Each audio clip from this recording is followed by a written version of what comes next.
Balik lagi di series 4 saham non-bank terbaik untuk investasi jangka panjang. Dan kita udah masuk ke part yang kelima. Dan di video kali ini kita masih bakalan bahas ada 4 saham yang menurut gue bagus buat investasi jangka panjang yang bukan dari sektor perbankan. Buat kalian yang mau nonton part sebelumnya, linknya udah gue taruh di kolom deskripsi sama di kanan atas layar. Sebelum kita mulai, subscribe dan tekan lonceng supaya kalian terus up to date sama channel Todopedia. Oke, yuk langsung aja kita mulai.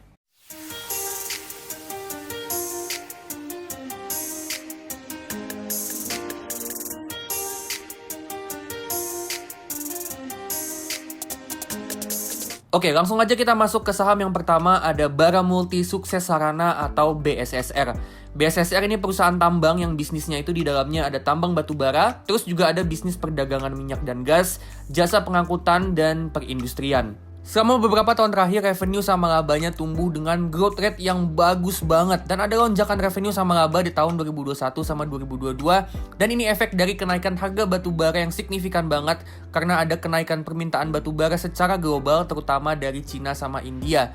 Dan emang penjualan batu baranya BSSR itu secara volume emang paling banyak ke Cina sama India. Lebih bagusnya lagi ya, sebelum lonjakan di tahun 2021 nih, kita bisa perhatiin di sini kalau sampai tahun 2020 pun sebenarnya growth-nya BSSR ini juga udah cukup bagus. Jadi pertumbuhannya BSSR ini sebenarnya udah bagus tanpa harus ada kenaikan harga batu bara. Secara profitability dari segi return on equity, kita bisa lihat di sini ya, ini juga bagus banget. Rata-rata 5 tahun terakhirnya bisa ada di 54%. Artinya dari 5 tahun terakhir, BSSR ini rata-rata bisa ngasilin 54% return investasi dari modal yang ditanamin ke bisnisnya. Ini angka yang tinggi banget, fantastis banget. Bahkan di tahun 2020 aja ya, di mana emiten batubara itu kena imbas negatif dari pandemi COVID, return on equity atau ROE-nya BSSR ini bisa dijaga di 16%. Nah, secara efisiensi dari segi net profit margin, ini 5 tahun terakhir rata-ratanya ada di 17% dan ini juga cukup bagus. Next kita lihat BSSR dari segi kemampuan bayar utangnya. Untuk current ratio ini bisa dijaga di atas 100% dan ini bagus. Artinya aset lancarnya dia cukup buat ngelunasin semua utang jangka pendeknya. Dan liabilities to equity yang di bawah 100% artinya equity-nya aja itu udah lebih dari cukup buat ngelunasin semua utangnya BSSR. Ini bagus, cuma perlu agak waspada ya untuk liabilities to equity-nya karena trennya naik ya, yang artinya utangnya itu nambah terus dari tahun ke tahun. Next, untuk cash flow atau arus kasnya, cash from operation sama free cash flow-nya BSSR ini konsisten positif terus selama beberapa tahun terakhir. Dan di tahun 2021 sama 2022 itu ada lonjakan seiring dengan revenue sama labanya yang naik. Nah, ini bagus banget ya, karena free cash flow ini kan uang cash yang nantinya bisa dipakai buat ekspansi bisnis atau buat bagi dividen ke investor. Jadi bisa dibilang kalau 2 tahun terakhir ini BSSR bisa cetak uang cash yang gede dari operasionalnya dan itu bisa dipakai buat ngembangin bisnisnya supaya terus tumbuh dalam jangka panjang. Bicara soal ngembangin bisnis dan potensi pertumbuhan, ada beberapa growth factor buat BSSR. Yang pertama, mereka berupaya buat ningkatin produksi dan penjualan batu bara. Jadi BSSR ini berusaha buat ningkatin kapasitas produksi dan penjualan batu bara mereka supaya bisa ningkatin volume penjualan batu baranya mereka. Jadi kalaupun harga batu baranya naik turun, tapi dengan volume penjualannya naik, itu bisa jadi sumber pertumbuhan untuk jangka panjang. Terus yang kedua, mereka juga mau ngembangin infrastruktur tambang yang ada supaya nggak perlu bergantung sama pihak ketiga. Dengan nggak bergantung sama pihak ketiga, itu bisa ngurangin biaya operasional. Jadi BSSR ini juga berusaha untuk selain numbuhin penjualan, dia juga mau ningkatin efisiensi. Dan yang ketiga, mereka mau perkuat posisi di pasar domestik sambil terus penetrasi ke negara lain. Jadi mereka ini mau bersaing di industri batu bara domestik sambil tetap perbanyak penjualan ke luar negeri. Jadi overall BSSR ini perusahaan yang punya tingkat growth yang tinggi, profitability yang bagus banget, kemampuan bayar utang yang bagus, cash flow yang bagus juga, dan potensi growth-nya masih bagus banget buat kedepannya. Nah, saham BSSR ini di bawah harga 5.000 menurut gue masih bagus banget buat buy untuk tujuan investasi jangka panjang. Next kita masuk ke saham yang kedua, yaitu MIDI Utama Indonesia atau Alfa MIDI. Kode sahamnya MIDI. MIDI ini perusahaan gerai minimarket yang tokonya udah kesebar di hampir seluruh Indonesia. Tokonya MIDI ini ada beberapa macam ya. Ada Alfa MIDI, ada Lawson, Alfa MIDI Super, sama MIDI Fresh. Nah, dari 4 jenis gerai ini, Alfa MIDI itu yang paling banyak ya, mencakup hampir 90% dari semua tokonya MIDI.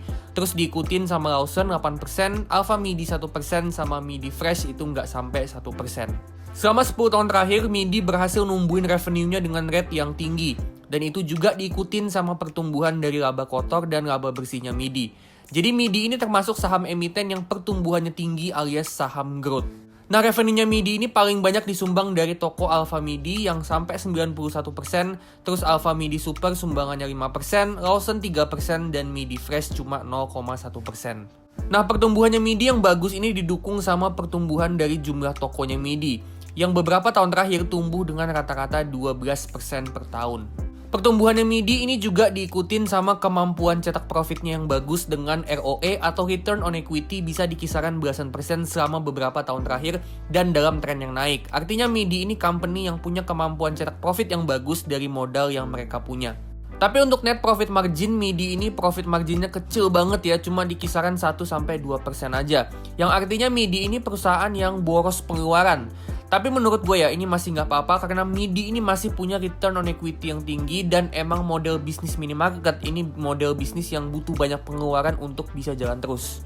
Kemampuan cetak profit MIDI yang bagus ini juga dibarengin sama kemampuan MIDI yang konsisten cetak cash flow from operations sama free cash flow yang positif selama beberapa tahun terakhir dan trennya terus tumbuh. Ini bagus ya karena artinya MIDI ini bisa ngasilin uang cash masuk yang nantinya uang ini tuh bisa dipakai lagi buat ekspansi bisnis atau dibagiin ke investor dalam bentuk dividen. Tapi kelemahannya MIDI itu ada di sini ya, di rasio utangnya, dimana current rasionya di bawah 100% yang artinya utang jangka pendeknya itu lebih gede dari aset lancarnya. Dan liabilities to equity-nya rata-rata masih di atas 100% yang artinya utangnya lebih gede dari modalnya.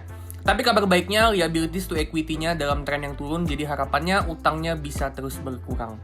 Nah, untuk kedepannya, MIDI masih punya potensi pertumbuhan dengan mereka yang mau right issue untuk ekspansi Gray Lawson.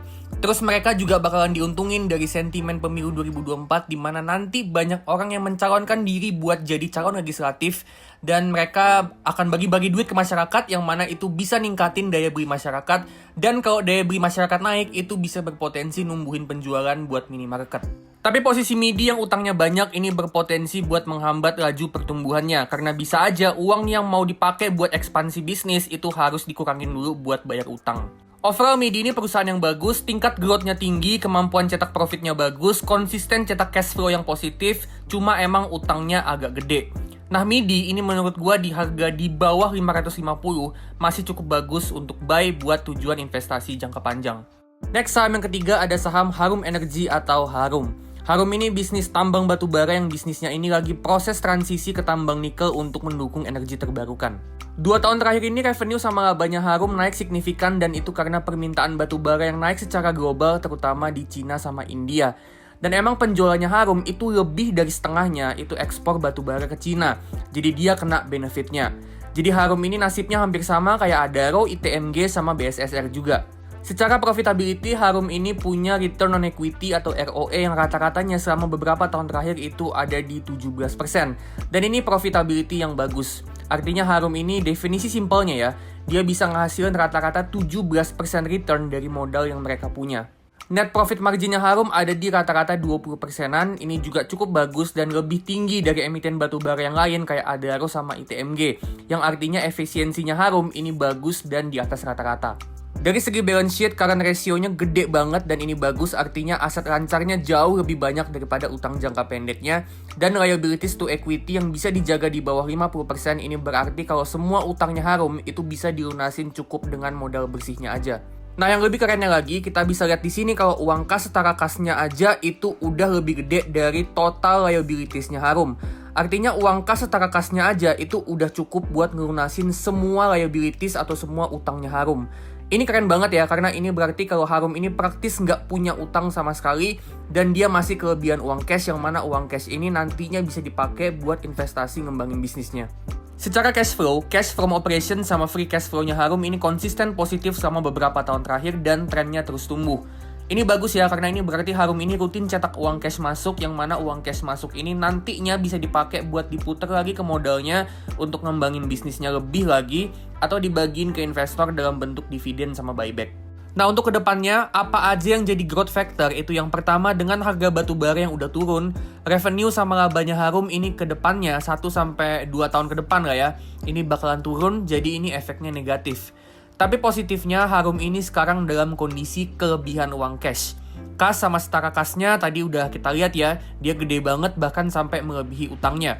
Dan free cash flow yang dicetak juga gede banget efek dari labanya yang naik. Nah, uang cash yang kelebihan ini artinya Harum ini punya potensi yang lebih untuk investasi besar-besaran untuk ngembangin bisnisnya dan terus tumbuh dalam jangka panjang.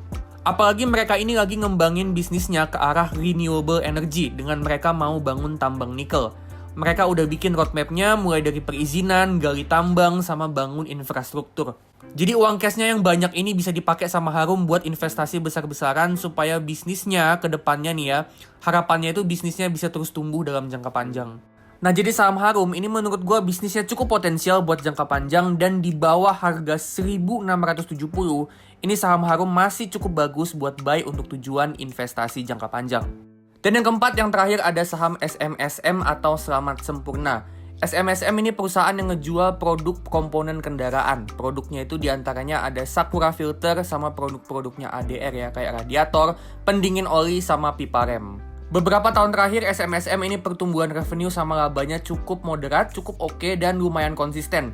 Dia nggak tinggi-tinggi banget growth-nya, tapi juga nggak lambat. Dan sempat ada penurunan di tahun 2020 dan itu karena efek negatif dari pandemi COVID. SMSM ini juga punya kemampuan profitability yang bagus banget. Return on equity atau ROE-nya bisa dijaga di 20%-an selama beberapa tahun terakhir, dan efisiensinya juga termasuk bagus ya dari segi net profit margin-nya. Artinya SMSM ini bisnis yang punya economic mode yang kuat di industrinya, di mana dia nggak perlu terlalu banyak modal sama pengeluaran buat ngejalanin bisnisnya dan tetap bisa ngehasilin profit yang gede. Dari segi balance sheet, dari segi utang, current ratio-nya juga bagus ya, bisa ada di 300 sampai 500%-an, yang artinya aset lancarnya itu jauh lebih banyak daripada utang jangka pendeknya. Dan liabilities to equity-nya bisa dijaga cuma di 30%-an, yang artinya total semua utangnya SMSM itu bisa dijaga, bisa di-manage supaya cuma 30% dari equity-nya SMSM, dan ini keren banget. Dari segi arus kas atau cash flow, cash from operation sama free cash flow-nya bisa terus positif dan trennya terus tumbuh, dan ini bagus banget. Dan ini pertanda kalau SMSM ini bisnis yang masih bisa terus compounding dalam jangka panjang. Kenapa? Karena free cash flow yang dihasilkan sama SMSM ini nantinya bisa dipakai buat diputar lagi ke bisnisnya supaya bisa ekspansi terus. Selain itu, free cash flow juga bisa dibagiin ke investornya via dividen. Bicara soal dividen, selama bertahun-tahun SMSM ini perusahaan yang ternyata juga rajin bagi dividen. Kita bisa lihat di sini kalau mereka rajin banget bagi dividen dari tahun ke tahun dan jumlahnya makin banyak seiring laba sama free cash flow-nya yang tumbuh. Nah, artinya SMSM ini saham yang cocok buat kalian yang mau pakai strategi dividen growth investing. Nah, kalau menurut gue ke depannya prospek SMSM ini akan bergantung sama daya beli masyarakat. Karena SMSM ini erat kaitannya sama industri otomotif, dan industri otomotif itu erat kaitannya sama pertumbuhan ekonomi. Nah, makin ekonomi itu tumbuh, makin besar daya beli masyarakat, makin gede juga potensi growth-nya SMSM. Dan menurut gue ke depannya ekonomi Indonesia ini masih akan terus tumbuh. Jadi ini prospeknya cukup bagus untuk SMSM untuk jangka panjang. Terus selain itu, SMSM ini juga penjualannya bergantung sama nilai tukar rupiah, karena dia juga ada jualan produknya ke luar negeri. Dan itu justru lebih banyak sebenarnya daripada jualan ke domestik. Jadi nilai tukar rupiah itu akan ngaruh banget ke prospek bisnisnya SMSM. Nah, SMSM ini menurut gue cukup bagus buat kita buy untuk investasi jangka panjang, itu kita belinya di bawah harga 2100. Jadi di bawah harga 2100 menurut gue masih cukup bagus buat kita buy untuk tujuan investasi jangka panjang. Oke, sekian dulu video part yang kelima dari 4 saham non-bank terbaik buat investasi jangka panjang. Kalau kalian suka videonya, jangan lupa like, komen, dan jangan lupa bagiin ke teman-teman kalian. Jangan lupa juga subscribe dan tekan lonceng supaya kalian terus up to date sama channel Todopedia. Disclaimer ya, ini bukan perintah untuk jual beli saham, tapi cuma analisa aja. Keputusan jual beli gue balikin lagi 100% ke tangan kalian masing-masing. Oke, kalau gitu gue pamit dulu dan sampai ketemu di video selanjutnya.